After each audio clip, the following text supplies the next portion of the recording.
Yes, the government and communes offer support. Depending on the system, you can get up to 70% of your costs back. Check the latest program at your local commune's office.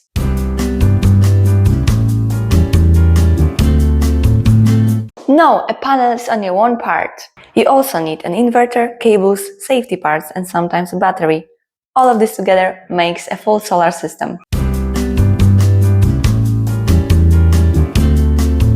In theory, yes, but in practice it's very difficult and you need electrical skills. In Luxembourg, to get subsidies and connect to the grid, the system must be installed by the certified company.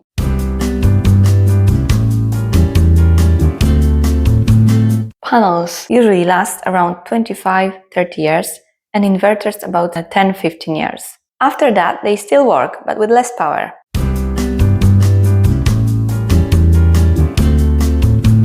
Yes, they also make electricity when it's cloudy, just less of it. With optimizers, the system is even better.